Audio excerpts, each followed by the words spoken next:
Have you ever felt that strange loneliness that only the internet can bring? That feeling of being connected to everyone and yet completely, utterly alone. What if that feeling wasn't just in your head? What if it was something leaking through your screen? Something ancient and terrifying, using our own technology against us.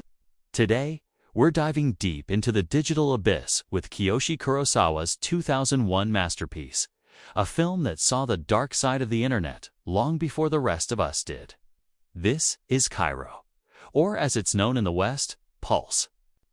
Released at the dawn of the new millennium, Pulse is more than just a ghost story. It's a prophecy.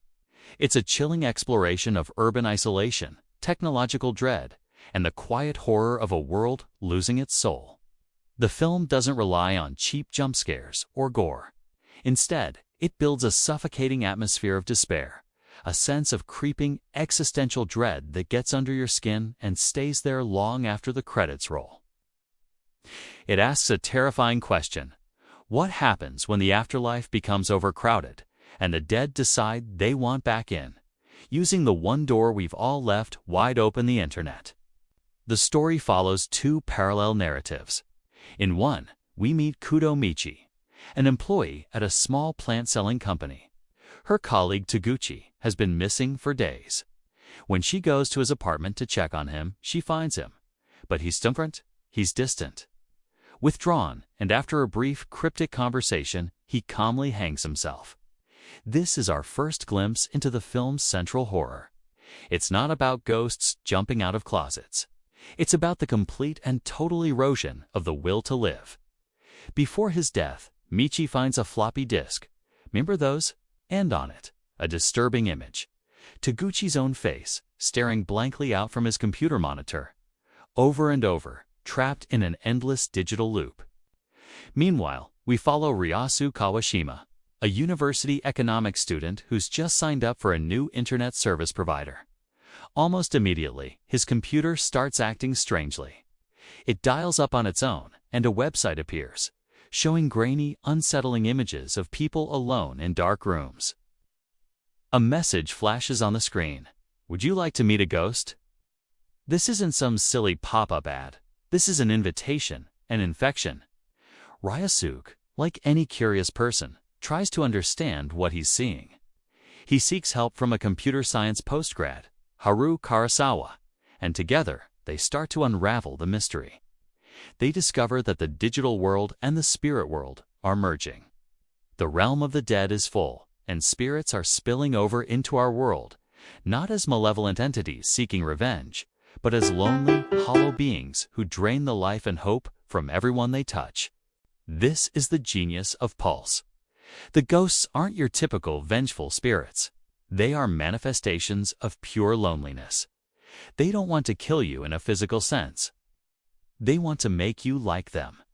They spread a contagion of despair. People who encounter them don't just die, they fade away. They become dark stains on the wall, a literal shadow of their former selves, their physical matter simply ceasing to exist. The film visualizes this in one of its most iconic and terrifying scenes. A woman walks into a room, and in the corner, a ghost, a lurching, disjointed figure moves towards her in a way that defies all natural laws of movement. It's one of the most genuinely frightening moments in horror cinema, not because of what the ghost does, but because of what it represents: the complete breakdown of reality and the utter hopelessness of the situation. As the story progresses, Tokyo begins to empty.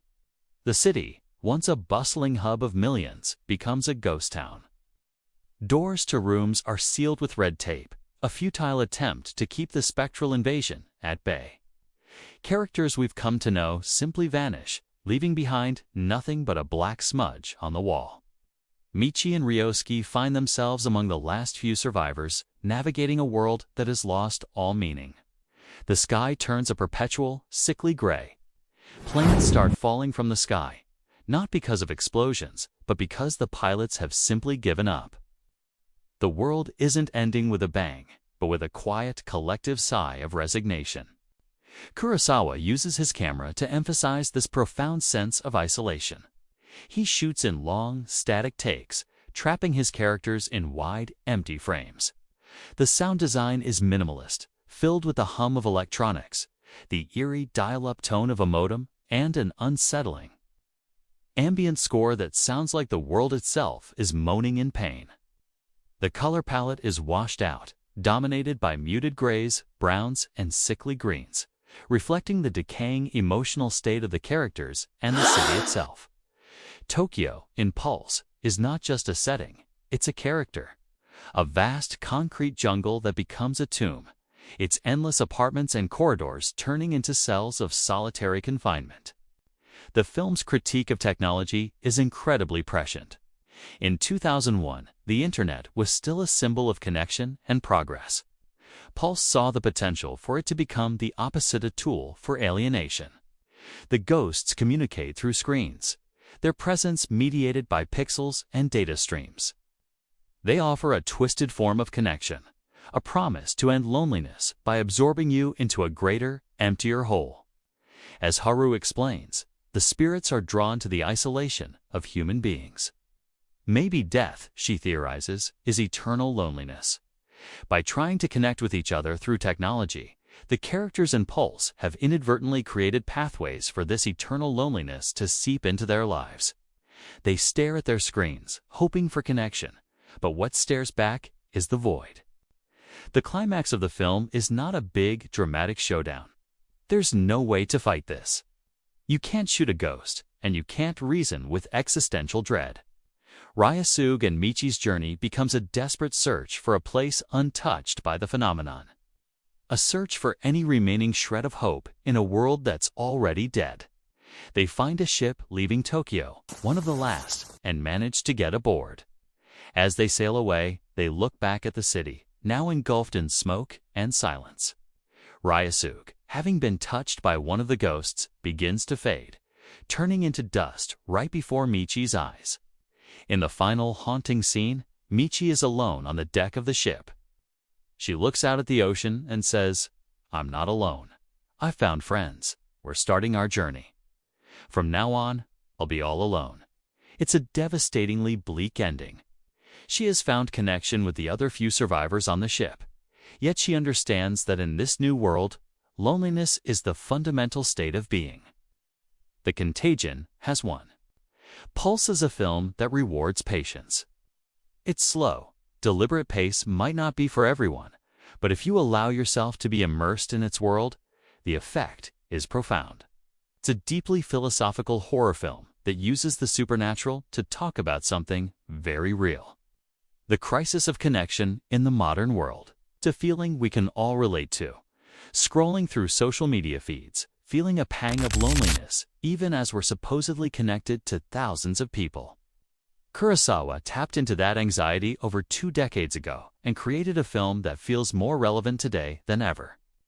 It serves as a stark reminder that true connection isn't about bandwidth or screen time. It's about genuine human contact, something that is slowly being replaced, leaving us all vulnerable to the ghosts and the machine. So, the next time your computer glitches or you see a strange figure in a grainy video, maybe think twice. It might be more than just a bug in the system. It might be a whisper from the other side, an invitation to join the lonely. Kairo is not just a movie you watch. It's a movie that watches you back, leaving you with a lingering chill and a newfound suspicion of the screens that dominate our lives. It's a true classic of the J-horror genre, and one of the most terrifying and thought-provoking horror films ever made. Thank you for watching. If you enjoyed this deep dive into digital dread, be sure to like, subscribe, and maybe step away from the screen for a little while. Go talk to someone. You never know what might be trying to get through.